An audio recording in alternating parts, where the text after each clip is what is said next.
Hai, halo anak-anakku sekalian, jumpa lagi dengan Bapak. Assalamualaikum warahmatullahi wabarakatuh. Salam sejahtera untuk kita semua.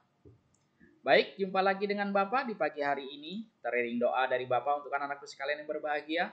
Semoga anak-anakku sekalian masih dalam keadaan sehat walafiat, serta dalam lindungan Allah Subhanahu wa Ta'ala. Maka sudah sepantas dan sepatutnya lah kita selalu bersyukur kepada Allah Subhanahu wa Ta'ala dengan diberikannya nikmat kesehatan, dengan diberikannya nikmat kekuatan fisik, diberikannya nikmat kekuatan pikiran, sehingga anak-anakku sekalian di pagi hari ini sudah siap untuk mengikuti proses pembelajaran secara online. Terutama untuk menjaga kesehatan di masa pandemi COVID-19 ini, Bapak akan selalu mengingatkan kepada kalian anak-anakku yang cantik-cantik dan ganteng-ganteng untuk selalu mencuci tangan dengan menggunakan sabun pada air yang mengalir setiap selesai beraktivitas, serta untuk tidak lupa menggunakan masker dan menjaga jarak saat beraktivitas di luar rumah. Baik, sebelum Bapak memulai proses pembelajaran secara online, Bapak akan memperkenalkan diri kepada anak-anakku sekalian kelas 7, karena tentunya belum semua siswa kelas 7 yang baru ini mengenal dengan Bapak. Nama Bapak adalah S. Ades Dulhan, tetapi kakak kelas kalian biasa memanggil Bapak dengan Pak Ades.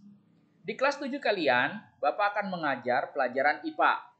Selain mengajar pelajaran IPA, Bapak juga mengajar pelajaran lainnya, yaitu pelajaran matematika di kelas 8, serta mata pelajaran informatika juga di kelas 8. Selain mengajar, Bapak juga diberikan tanggung jawab oleh kepala sekolah untuk menjadi wali kelas 71. Hai anak-anak 71, jumpa lagi dengan Bapak. Oke. Baik, setelah sesi perkenalan ini, Bapak harap kalian ingat dengan Bapak. Kemudian, mari sama-sama kita saksikan video pembelajaran yang akan Bapak sampaikan mengenai objek IPA dan pengamatannya dari bab 1 IPA di kelas 7 tahun pelajaran 2020-2021. Selamat datang di media edukasi video kami, Sumayasa Dum Edukasi, media pembelajaran asik, kreatif, dan menyenangkan. Pada kesempatan ini kita akan belajar bersama tentang materi pelajaran yang berhubungan dengan ilmu pengetahuan alam kelas 7 bab 1 objek IPA dan pengamatannya. Burung beo, burung belibis, buah naga dimakan ulat. Tonton videonya sampai habis, semoga bermanfaat. Namun sebelum lanjut, mari kita berdoa sejenak agar kita diberikan kemudahan dan kelancaran di dalam belajar. Dan jangan lupa, mari sama-sama kita dukung dan kita bangun channel ini. Klik subscribe, like, dan share agar video ini memberikan manfaat untuk kita bersama.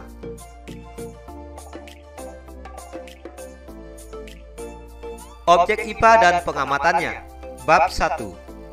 Dalam pelajaran ini, kita akan belajar mengenai pengamatan, pengukuran, besaran, satuan, dan sistem internasional. Penyelidikan IPA. Pernahkah kalian memperhatikan temanmu?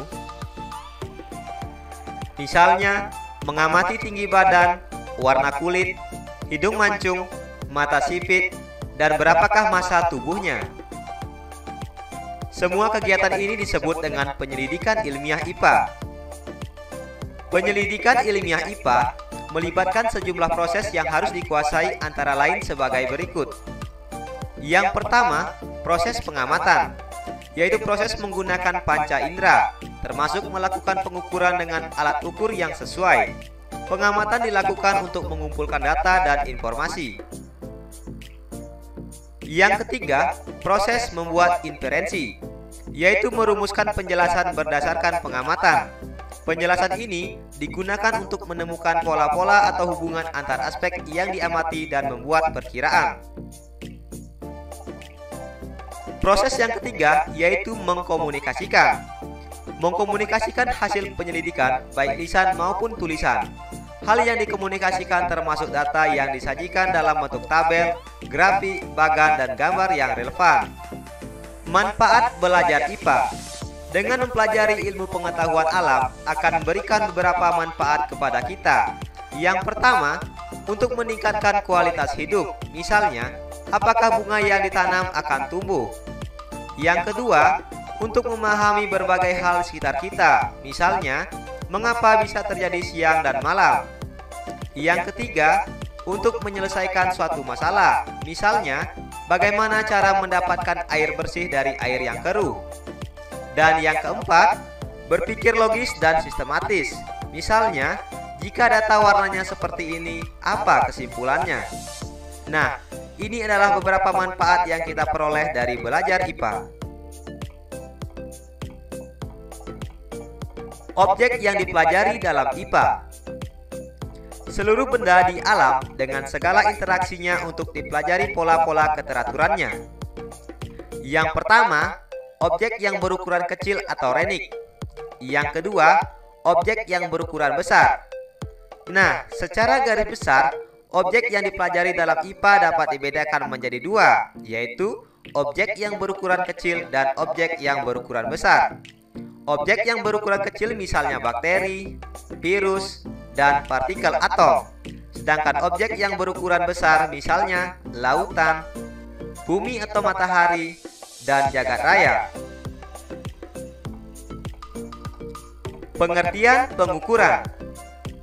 Pengukuran adalah kegiatan membandingkan sesuatu yang diukur dengan menggunakan alat ukur yang digunakan sebagai satuannya.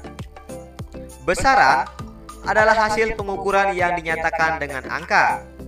Sedangkan satuan adalah acuan yang digunakan dalam pengukuran.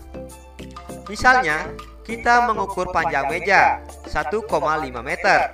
Nah, di sini panjang merupakan pengertian dari besaran. Sedangkan 1,5 adalah nilai besaran dan meter adalah satuannya. Satuan pengukuran. Satuan pengukuran dapat dibedakan menjadi satuan baku dan satuan tidak baku. Satuan baku misalnya meter, kilogram, dan sekon. Sedangkan satuan tidak baku misalnya jengkal, hasta, dan depa.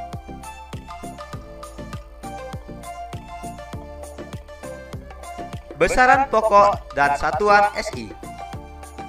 Yang pertama, besaran panjang, satuannya meter, simbolnya M kecil.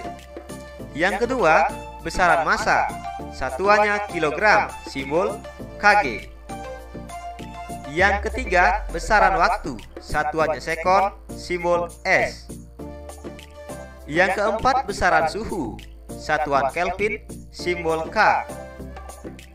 Yang kelima, besaran kuat arus listrik, satuan ampere, simbol A. Yang keenam, besaran jumlah zat, satuan mol, simbol N. Yang ketujuh, besaran intensitas cahaya, satuan kandela, simbol CD. Ketujuh besaran ini disebut sebagai besaran pokok. Masing-masing besaran pokok memiliki alat ukur yang berbeda. Misalnya, besaran panjang dapat diukur dengan menggunakan penggaris atau mistar, dan dapat diukur dengan menggunakan mikrometer skrup, dan dapat pula diukur dengan menggunakan jangka sorong. Yang kedua, besaran massa. Massa dapat diukur dengan menggunakan neraca Ohaus, neraca Pegas, neraca lengan, dan neraca digital. Yang ketiga, besaran waktu. Besaran waktu dapat diukur dengan menggunakan jam matahari, jam dinding, jam digital, dan stopwatch. Kemudian besaran suhu. Besaran suhu dapat diukur dengan menggunakan alat termometer.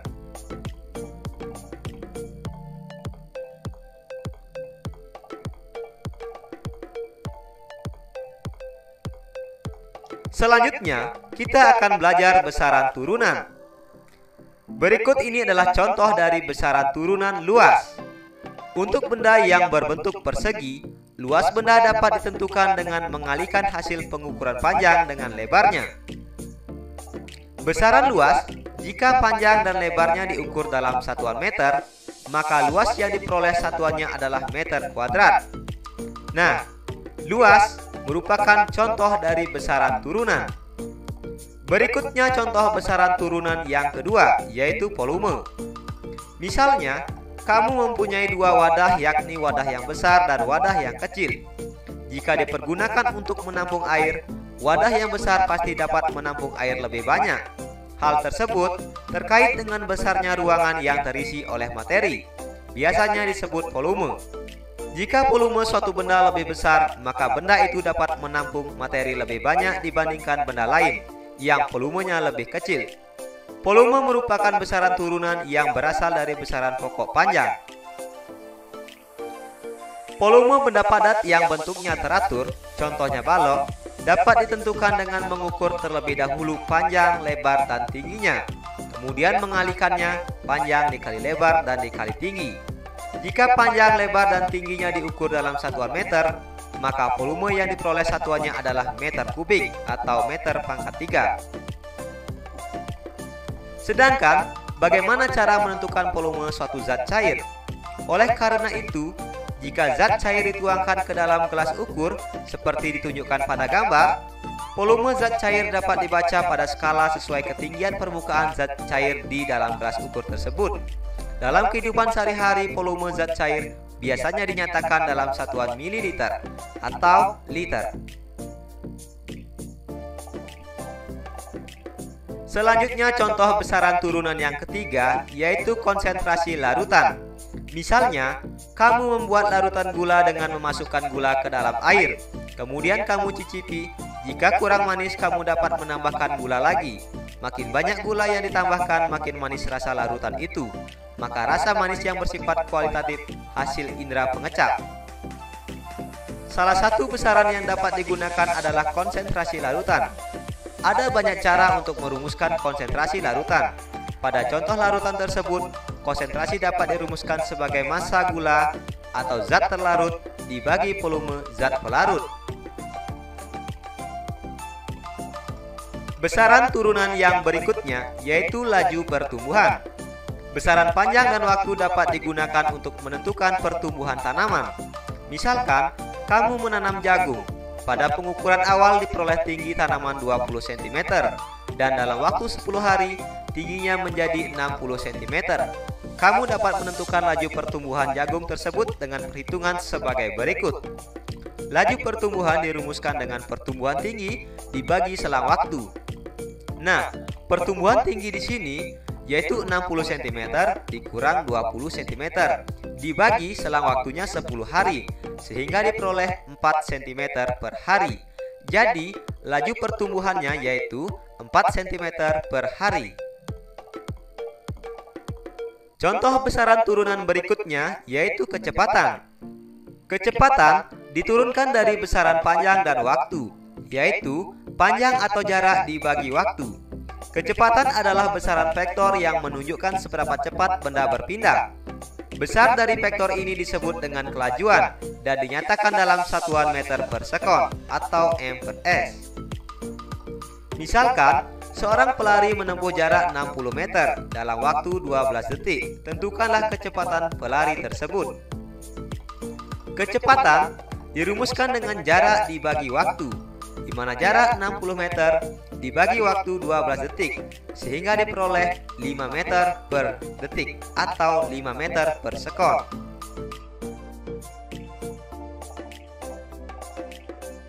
Belajar asik, kreatif, dan menyenangkan bersama kami Sumayasa Dung Edukasi.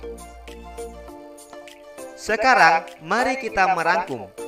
Nah, hari ini kita telah belajar tentang penyelidikan ilmiah IPA yang melibatkan sejumlah proses antara lain mengamati, membuat inferensi, dan mengomunikasikan. Pengukuran merupakan bagian dari pengamatan. Mengukur adalah kegiatan membandingkan besaran dengan besaran sejenis sebagai satuan, menghasilkan ukuran yang terdiri atas nilai dan satuan. Mengukur membutuhkan alat ukur. Alat ukur harus sesuai dengan besaran yang akan diukur. Misalnya, jika kita akan mengukur panjang, maka alat ukur yang bisa digunakan seperti penggaris. Besaran yang diukur terdiri atas besaran pokok dan turunan. Satuan besaran pokok didefinisikan. Satuan besaran turunan diturunkan dari besaran pokok, panjang, massa, waktu, kuat arus, suhu, jumlah zat, dan intensitas cahaya termasuk ke dalam besaran pokok. Sedangkan luas, volume, konsentrasi larutan, serta laju pertumbuhan termasuk ke dalam besaran turunan. Terima kasih telah menyaksikan video ini. Semoga bermanfaat. Mari sama-sama kita dukung channel ini. Klik subscribe, like, dan share agar video ini memberikan manfaat untuk kita bersama. Sampai jumpa lagi dalam video pembelajaran berikutnya. Baik.